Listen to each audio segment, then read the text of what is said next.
And you're up. All right. Well, it's going to be a one-on-one with us with you today, Latricia. So if you have any questions, please go ahead and stop me and we'll answer the questions the best that we can. Okay. My name is Prestine Parten. I'm with Southwest Regional Education Cooperative here in the southwestern side of the state. We are Region 10, and I'm a former educator myself. So I was in Deming Public Schools for 19 years, and I've been with REC. This is my 5th year here at the REC as the technology director.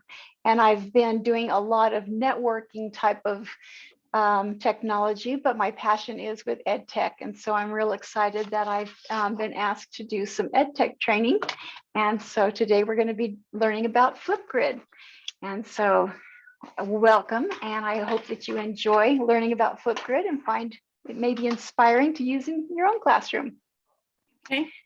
So let me get my stuff started here and share my screen.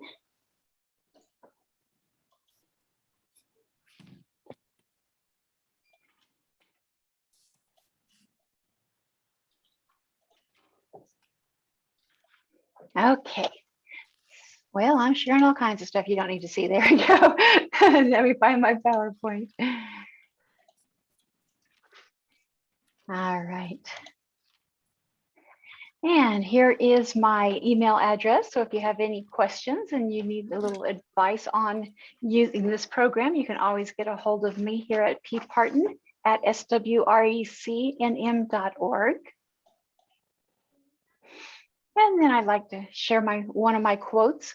People used to talk about technology replacing teachers. And of course, we always will need teachers because technology in the hands of teachers is going to be fantastic. So Flipgrid is a website and an app. You can have it on a tablet, on a phone, or on a computer. So there's lots of versatility to this, and it's going to help you facilitate video discussions. And I'm going to try to get through this list. I didn't quite get through it this morning, but I'm going to try to get through this list. And I'm going to show you how to get started with Flipgrid, explore uses of Flipgrid across different settings that they have, and hopefully get to some topics that they have in their discovery library to give you some inspiration and show you how to get some help. And why Flipgrid? How can you use this in your classroom? So on this slide, you can see that it's used across many different areas. So not only in a school setting, but you can use this with staff in PLCs, you can use it with families, you can use it in organizations. I've seen a lot of people use it in book clubs and different things, church groups, different things like that. So it's very versatile and you can use it for so many different things. So the way that I'm going to do this is I'm going to go through some screenshots of what it looks like and tell you a little bit about it. And then I'll actually do a live demonstration of it. So the first thing that you do is you go to flipgrid.com and you sign up for a free account. And this is what the screen looks like at flipgrid.com. You sign up for a free account, and then your students, which they call members, can be added with a join code, or you can use a QR code. And this is what it looks like when you first click on that sign up link. And it's designed to be able to sign up with Microsoft accounts or Google accounts, since most schools do participate with one or the other for their school accounts. So you can do either one, but you can also sign up with an independent email account as well. So the first thing that you do is create a group. And so you can think of this as being a class, but because of its versatility, they didn't want to narrow it by calling it a class, because then you would think of it only in a school setting. So your group is your community, and you invite the people that you're going to have these video discussions with. And in this, you can enter your school's email domain or you can connect your Google Classroom, your Microsoft Teams, or again, you can use independent email addresses in here.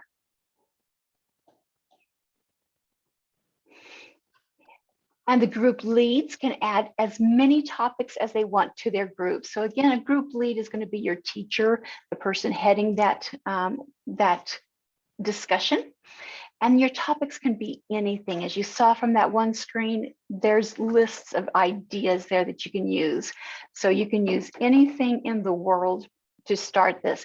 Flipgrid likes to say that if you can think it, you can Flipgrid it. So conversation prompts, questions, activities, anything that you can think of for learning can be created by your group lead. And then members receive the join code or a link, a shareable link, and then they must log in with their email or the username. You can even have families who want to join this topic. Maybe they want to see the children's work, or if it's a presentation that you're putting on together for your PTO or your board, you can actually have a guest password so that they can come in and look at this as well. And when you have a QR code or displaying your join code, this is what that would look like. I have set my use my join code to be something simple. So when you have especially younger students, you want it to be something simple so that they can use it. It will generate a multi-letter number code for you, but you can change that so that it's easier for the students to use. So that's what that would look like. And then once you have your group set up and you have your topics in there, the magic can begin. So your community engages in video discussions. They can get involved with creating their responses by video, and then they can even participate in looking at each other's videos and leaving comments and feedback, and you're always in control. So if you have a student that sometimes gets a little naughty and maybe isn't going to put something appropriate, you can turn on a moderation. So you can look at the comments before it's going to be posted to everyone, or you can even turn on moderation so that you see their videos before they are posted for the class to look at. So you're always in control and be able to keep inappropriate information from hitting the classroom without your direction. If you have remote learners, or if, heaven forbid, if we had to go back down to a situation where everyone was back online, you do have opportunities to share information with families so that they can understand how to use Flipgrid as well. And Flipgrid is really great about resources. They have so many resources out there so that you can share it with families, you can share it with the students, and even with your coworkers so that they can use Flipgrid as well. So tons and tons of resources to make this a smooth transition, and everyone can participate without any stress involved. They can really get right into this program. It's super easy to get started, super easy to get your parents involved with this as well. All right, so now let's go ahead and go into what it looks like live. So this is flipgrid.com, and so it gives you this sign up page. Now, because I already have an account, when I click on sign up, it's not going to show that original screen that I showed in my screenshot. So that's why I took that quick picture so that you could see it. So normally, if you're brand new, when you click sign up, it's going to give you that Microsoft or Google choice. With me, because I already have an account, it's just going to go straight into my account. So this is where it takes me. And so I have the opportunity to go right into my profile and get that set up. So you have a chance to go in and set up a picture and your display name, and this can be changed anytime you want to. So I have it saying my name, but if you're a classroom teacher, of course, you would want to put in Mrs. Parten or Mrs. P, however your students address you. And so you can put that in there so that It's personalized to your liking, and save your changes. And you can also go in and I'll try to get back in there. Oop, clicking on the wrong things there.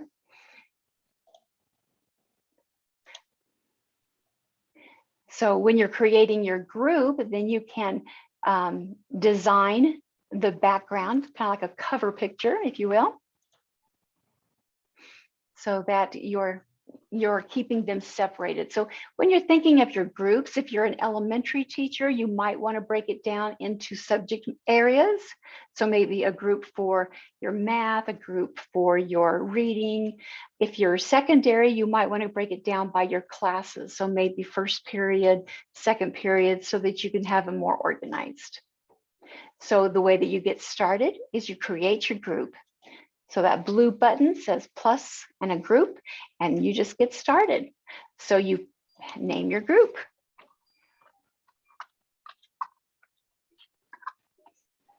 And then you can go in and pick a picture that they have tons of different pictures that you can choose from. I want a nice sunshiny picture because it's very windy here today. So I want a sunshiny, nice picture there. So you could put any type of picture that they have, or you can put your own picture in. So they always have that available as well. Now you can go ahead and invite members here. You'll have opportunities to do it later on. So it's always open there. Oops. So you have options on who can join your group. So you can say that anyone with the link, so it'll give you a link and you can just share that link with someone. Or you can click right here and only people that you approve. So even if they got the link, you would have to approve before they could actually enter your group. And here under email, you could add students' school email accounts, or you could put the domain. So for example, the domain would be for my area, it's the @swrecnm.org. So whatever your school domain is, that's what you would put in there. And then anyone in the school could actually come in and join that group. But again, you could have that choice that you could approve them. Or if it's your classroom, you could put those student names in. Now, if you are a school district that has Google Classroom, you could actually add Google Classroom in there and be able to tell it which classroom you have, and it would populate the students from that classroom. Now, I don't use Google Classroom. We're a Microsoft environment, and so I don't have that opportunity to give you more firsthand experience with that. But from what I understand, it just populates it straight from your Google Classroom, and you don't have to worry about all of that. It just puts those students right in for you. So that makes it nice for that. For Microsoft Teams, I don't think they have that same ability, but they do have templates for uploading a mass amount of students into a CSV. So there's a template right here you can download, and then you just upload it right into the system, and all of those students are populated. If you have young students who don't have school emails yet, you can add usernames instead. And so you can have a username group. So you can have, let's say that it's just their first name and their last initial. You could do something simple so the students can get in easily. So lots of ways that you can have the people that are going to be in your group be able to join in. So again, just depending on your audience, what you're going to be using, lots of ways that you can set them up. And then you just create your group. And it's ready to be shared. So the people that are going to be in your group, you need to let them know how they join this group. So you can copy the link. So there's a link right here. You can copy this link, or you can give them a QR code. And so this QR code, if you were in a group where you could actually project it, you could have them just use their cameras and on their cell phones, and they could just take a picture of it and they would be able to get right in with their cell phones. You could download it as a picture. and put that in a newsletter. You could put it on your teacher page. You could use it in many, many ways. Oops, I got rid of my picture there. Or you could embed it right into Google Classroom. You could embed it again right here on your class page, or if you have your own personal website, you could put it in Microsoft Teams. If you use the app Remind, you can put it right into Remind, or you could even use Twitter. So you have a lot of ways that you can share this group information with your members. Right up here is that join code. And if you just click on it, it's going to copy it so that you can just paste it right into a Word document, or you could paste it into a newsletter, anything that you are going to be needing it for. You could just copy and paste it just by clicking on the join code right there.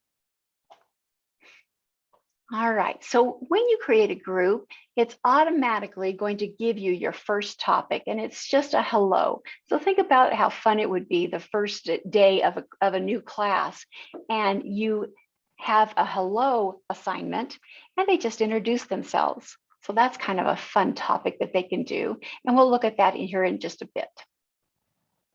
So I wanted to show you a couple more things before we go into the topics. Anytime you see the dots, there's always going to be more information hiding under there. So from the dots on this group page, you can edit the group. You can add a co-lead, which is a co-teacher. So if there was somebody else teaching with you, you could add a co-lead. So look, you can add it here. And so here you would put their email right there and invite them to be a part of that group. Or you could add it right here as well. If you wanted to hide this group so that people didn't see it just yet, maybe you're practicing and perfecting it before you want them to see it, you could hide it from them for now. You could duplicate it. And I've seen high school teachers do this. They'll duplicate the group because it's something they want to have in all of their classes. So they'll duplicate it, and then they'll go in and change what little things they need to tweak for each of their different periods. If you decided that this wasn't set up the way you wanted to, you could delete it and start over. Because I've signed up under a Microsoft Office 365 type of environment, it's showing Teams integration. However, if you had signed up as a Google Classroom, it would have your Google Classroom integration right there. And you can export all of the data. Once you have a lot of groups up there, you could export all of that data and have it saved as well. So you have lots of options under your ... here that you can have. All right. And if you wanted to see what it would look like from your student's point of view, you could click right here under Member View. And then you would see what it looks like from their eyes. And this is always a good thing to see, because before your students see it, you want to make sure it's going to look the way that you think it's going to look. Because I know I've always done a few things, and then the kids going, "Miss, what is this?" And it's like, that's not what I thought it was going to look like. So it's always a good idea to take a look at how it's going to look on their side. So here's the picture that you chose for your group's cover. And then if you have any topics, they're going to show up right here. So again, that is just from looking at the member view right here. So again, groups, if you click right there, is going to show you all of the groups that you belong to. So this is one that I already had, and this is a group that we just created together. Okay, and it tells me how many groups I have, and it says I have 9 topics, but they're all in this first group that I've had already. So I'm going to go back into this group we just created, and now we're going to talk about topics. So topics are going to be your assignments or your discussions that you're going to build with your students. So you just click on plus topic, and you can create topics. There is a library of topics that are already pre-built, and just in case we don't have time to go into that, I just want you to know that there is a Flipgrid Discovery Library, and there's tons of topics that are already built that you can go into and create, have them already created for you. So some wonderful, wonderful ideas. So when you're creating a topic, you just title it.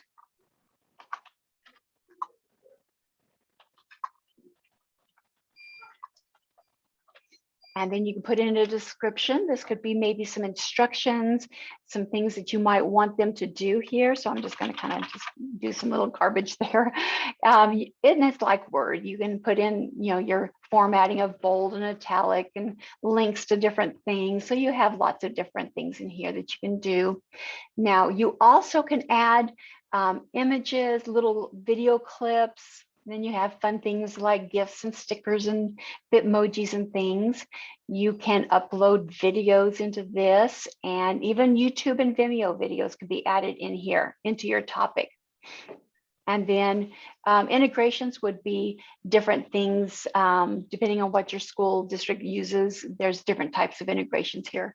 If you wanted to add attachments like a rubric or something, you could put attachments onto this topic. Lots of things here. Recording time is really important. How long do you think the students will need to be able to explain or present for the assignment that you're giving them? Now, you don't want to give them too long, because if you can have anywhere from 15 seconds to 10 minutes, but if you gave them 10 minutes, they would probably fill all of that time up thinking that they had to have 10 minutes with lots of fluff.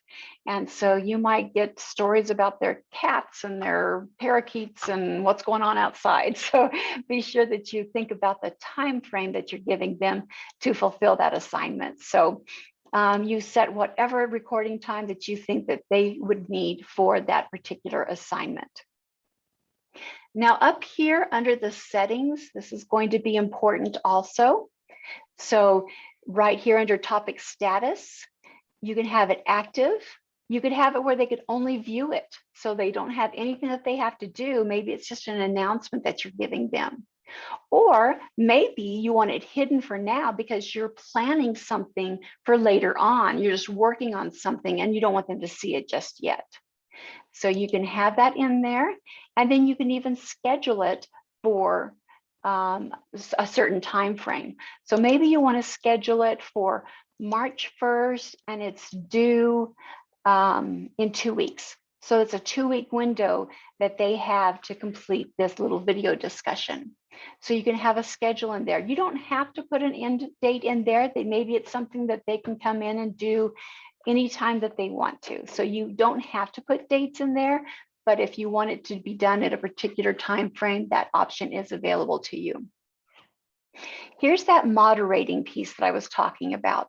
So if you want them to be coming to you first so that you can review the videos and comments, then you would want to toggle this on. That way you can make sure that nothing inappropriate is going to go out there before you have looked at it and make sure that everything is okay.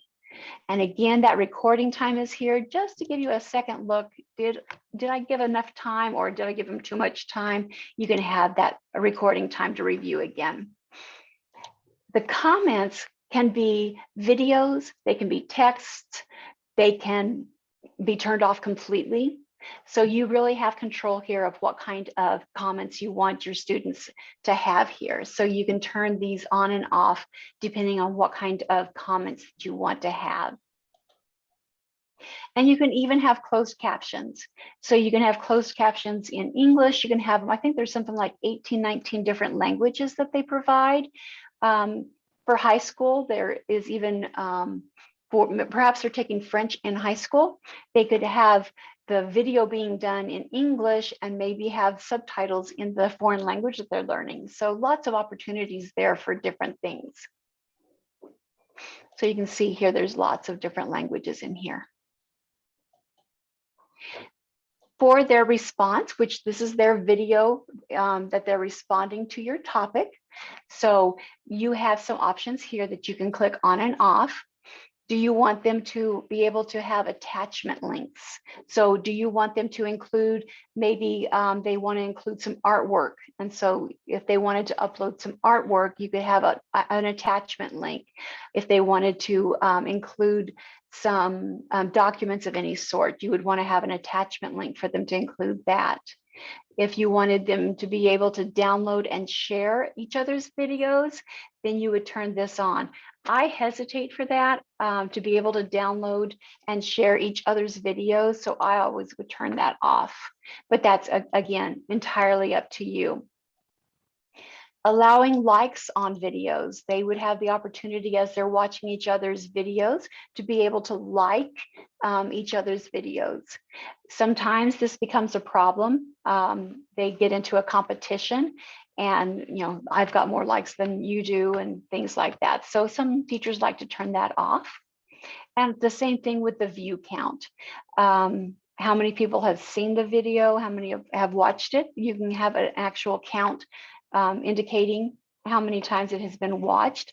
Sometimes, again, competition in there. So some teachers like to turn that off. So you have those options in there for the responses. On the camera, you have some different things that they can do, and these can be turned on and off as well. The essentials I always keep on. These are going to be your text, drawings, photos, stickers, frames, and boards. Sticky notes I always leave turned on, and hopefully we can have a chance to review that. Expressions sometimes get out of control, so a lot of teachers turn that one off. And hopefully we'll have a chance to look at those real fast. So that's one that a lot of teachers will turn off because it can get a little out of control, especially in the beginning. After a while, the kids get a little tired of it. And if you've seen their Snapchats, you'll understand what I mean when we take a look at that, because that's where that gets a little crazy. We talked about the guest password. And guest passwords, if you're going to have this available for parents to come in and review some of this work, then this is where you could put in your own guest password so that they could review some of this work too. And this is really nice whenever you're having displayed work for maybe a PTO or a school assembly and showing off some of their work. This would be a nice way for them to be able to see this. So you could put in a guest password so it's not public for the whole world to see. You can share it with parents and some of your stakeholders for your school. Now, if you wanted to set this up and this is how you wanted all of your topics to be, you could check mark right here and it would save those settings for all of your different topics. And then you would be ready to post your topic right here. And now your topic is ready. And again, just like with your group, you can share this topic. So you can copy the link, or you can get a QR code, share it in your Google Classroom, embed it on your teacher page, in your Microsoft Teams, in Remind, in Twitter, lots of ways that you can share this with people. And then you're all set. So now, let's see how you actually use the camera. So when I'm doing this in Zoom, it's not going to let me have a camera both in Zoom and in Flipgrid. So I need to turn my camera off. So let me see how coordinated I can be here.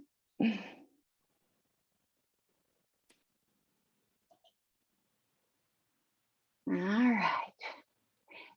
So right here, under device settings, you can see my camera or the Flipgrid camera, okay?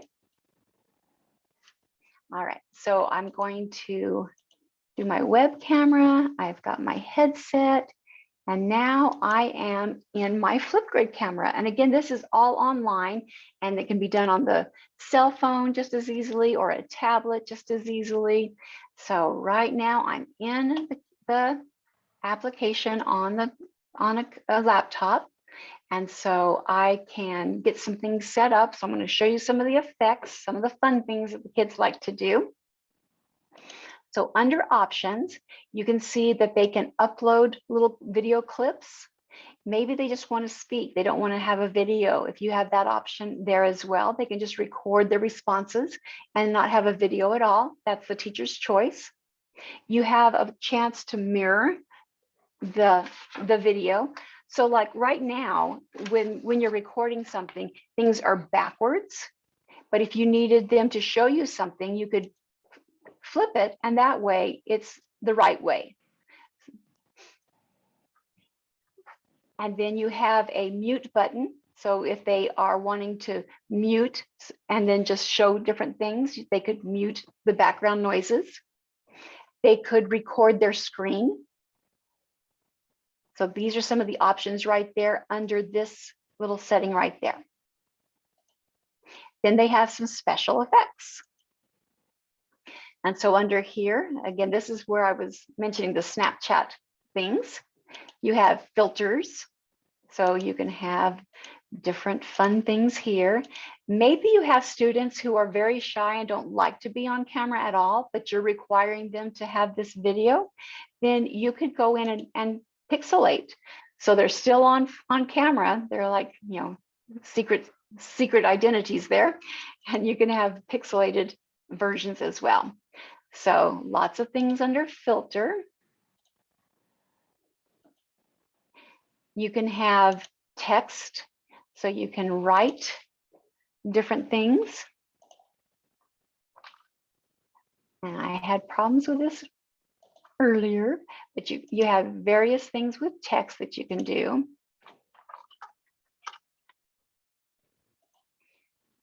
So they can have text that they can add to their response, and choosing different styles and colors. If they're on a tablet, they can use a pen or a stylus, and they can write. They can even write with their mouse if they are good at that. And they can change the thickness of the pen, the color of the pen.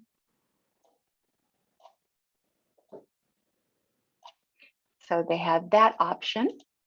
They also have boards, and boards are really, really great. There's some fun things in here where they can put different things up. What I like about this is if you had a math lesson that you were using as a topic, there's graph paper shown up a little bit better. So you could have a math lesson, and maybe the topic was to explain how they got a particular answer. And so they could have a board up with that, and then maybe their pen, they could be graphing their answer and then explaining how they got that particular answer. And so you like that nice straight line, right? So you could use graph paper as one of your boards. Lots of different ways in here. There's ruled lines. There are lots of different things that you could use in these boards. So lots of ways you can do this. You can also adjust the size of that board. So you have lots of different features with boards. So there's lots of things there. Now, I also want to point out in this right-hand corner way up here, there are sticky notes. And so students can be taking notes of what they want to remember to put in their presentation, in their video response to you.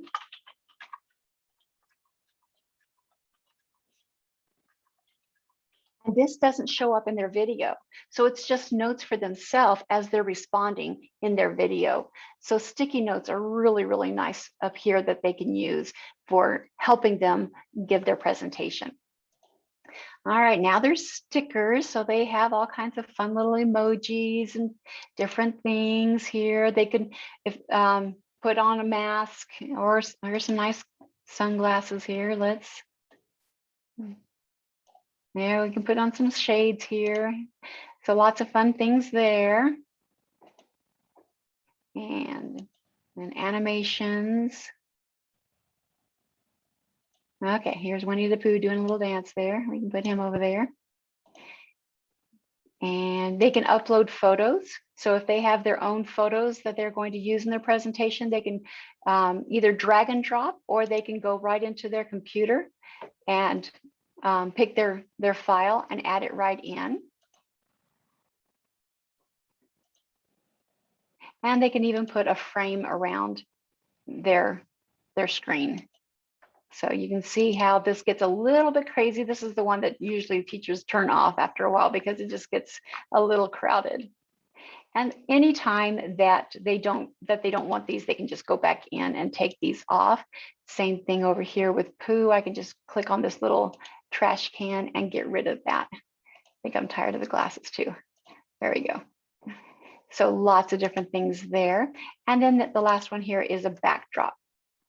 So they can, if they want to make sure that little Johnny's brother going back and forth and making funny faces at him isn't seen, they can, just like in Zoom, they can put a background and get rid of that.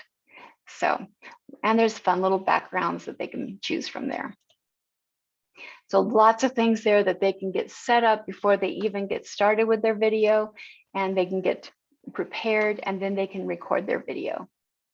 So when they get ready to record their video, it's just this little round button right here, and it counts them down, gets them ready, and now they can record their video. They can use their sticky notes up here in the corner so that they can remember what they're going to say. They can use it as a script, whatever they need it to do. And then when they're done, they can pause it, they can do something else, get it ready, then they can come back and continue recording anything that they need to do to finish their presentation. And so when they're done, they can stop it right there, or maybe they need to retake it. They can go over here and redo that video. When they're done, they can go ahead and hit next, and it's going to show them their video and play that along, and then they can pause it. They can say, oh, I needed to put something else in there, so they can add things back in. They can click right there and add some more information right there. They could add some music in. Now, this one is not going to be something that they can add their own music in. This is all going to be music that Flipgrid has put in, and it's all music without words. And so it's just instrumental. So they could put some music in.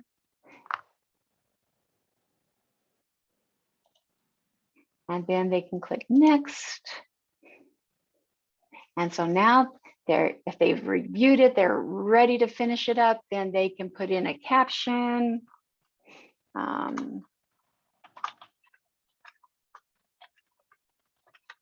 They could put in a link to someplace.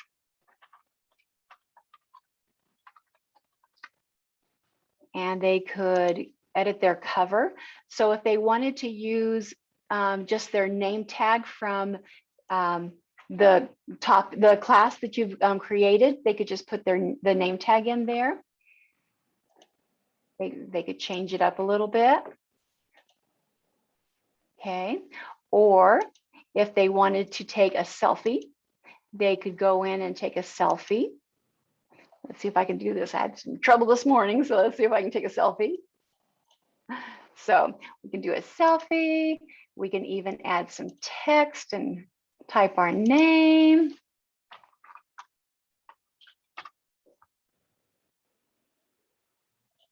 Move it around a little bit. And I know I said confirm. Yeah, there's got to be something. There it goes. Okay. So now that's going to be the cover for my video. And I can tell it where I want it to post to. And let's see. There's my test group right there. And there's the hello, I am. So I'm going to, can't remember what we called that other one. So let's just put it in my test group right there. And post it right there. And it's uploading my video.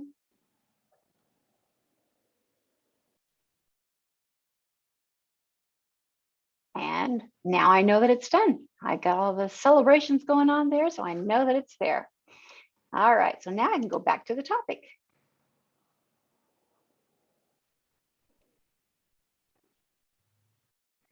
Okay, so now if I go back to my groups,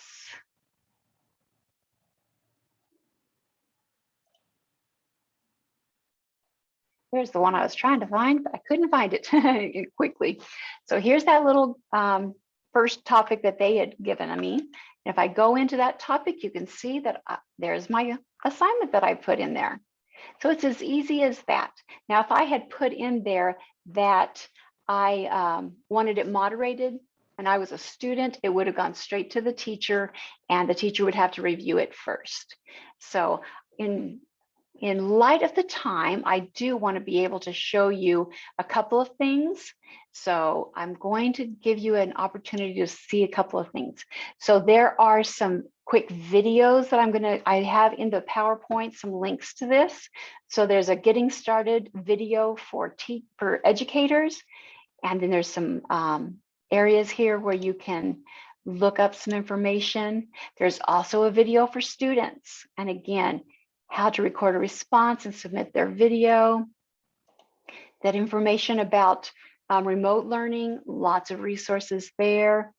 This is my favorite area. It's their help center.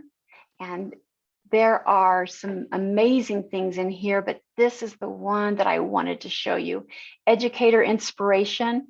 There are ideas on how to use Flipgrid for any of these different subject matters and broken down by ages and grade levels. So there's some amazing things there. So I did want to share that with you. And so just a quick review. As the teacher, you're going to create a Flipgrid account. It's free. You're going to create a group, name it, add students, check your settings, and share it. Then you're going to create your topic, which is just your assignment, your video discussion. Put in a picture, how much time you want, any attachments, check your settings. Do you want to moderate it? Share it with your kiddos. The kiddos are going to view that topic. They're going to record their video. And then they're going to put in all those fun little effects and their video backgrounds and music. They're going to submit that video to you. And then they have the option of being able to see other students' work, leaving kind comments, and then having some feedback from the teacher, their classrooms, and what a great way to share their work with each other. And in this PowerPoint that will be available to you, you'll be able to have these resources that Flipgrid has. So I've given you some links for those different resources as well. And so again, there's my email address that you can write any questions that you may have in using this. So that is gonna do it. I was trying to fit all that in. So now, did I lose my? No, there she is. So Latricia, now it's question time for you. I know I kind of condensed that because of time, but do you have any questions? I'm going to stop sharing so I can see everybody. And I'm going to put me back up here. I think I'm going to put me back up here. If I can get my cursor in the right place. There. I don't think I have any questions right now. I was teaching in Texas and I went through a Flipgrid training, but didn't have a chance to put it into practice. And now I'm in a totally different scenario. So trying to, and grade levels, trying to think, they have so much computer teaching going on at this school, and I'm trying to ascertain how I can get some other things into them, because I know that they get frustrated and bored with having so much on the computer. They need a little variety, and I'm trying to come up with some more teacher inspired things that we can do, especially in high school with career exploration and things like that. So, oh yes, well there are. Need to try to get into it and see what I can come up with. Well, they do have this amazing discovery library. Yes, that's what I was thinking. Yes, that discovery library has like 40,000 plus topics that are already created, and I bet you can find some great topics there to share with your students and be able to catch their attention and give them a little just flip them up and be able to give them a little and something because different. I have special education students, Mhm. and so we need something a little more variety. Yes, yes. And they do get so tired of just the same old, same old. So this will give them a chance to be a little creative and be able to get out of that little rut that they may have gotten themselves Yes. into. So I hope you can find some good resources out there and be able to practice this with them and keep in touch. Maybe Yeah. let me know how it I mean, goes. we're very isolated up here. Where are you? Yeah. In northern New Mexico, Chama schools. Oh, okay. Wonderful. Welcome. Yeah. Well, you'll have to let me know how it goes. Yeah. So on our website too, we kind of keep everything's recorded and we kind of keep a running total. Leticia, the other thing that I was thinking about is that would maybe fun for them, just change it up and an activity for them to do. It's something called Blook It, BLOOKET, I believe. Look It. And that one was really fun. And that was only like a 30-minute video, but Hannah Pritchett went through it with us and we got to play with her and online, but I did like that as well. To, for just lots of different student engagement activities. So make sure, let me post that link in the chat room right now, just so you have access to our archive sessions.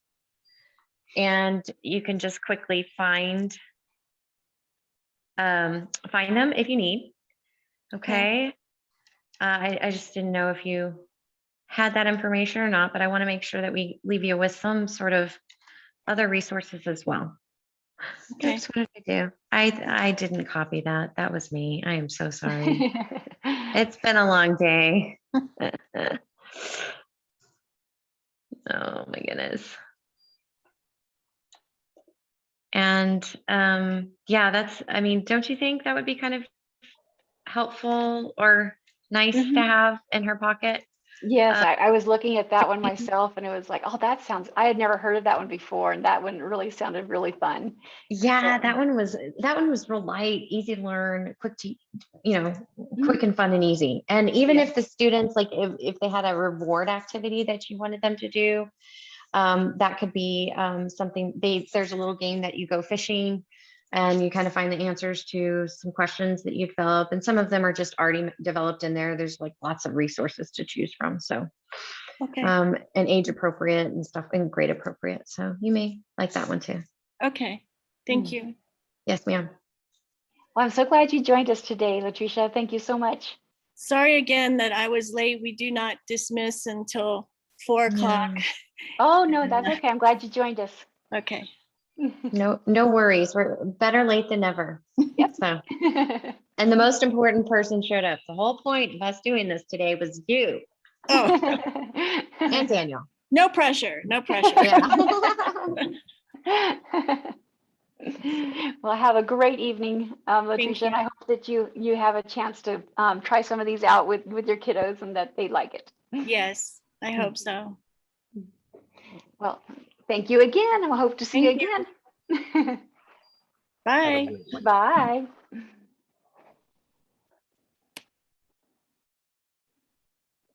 There's a survey form that you're going to end up getting a link to.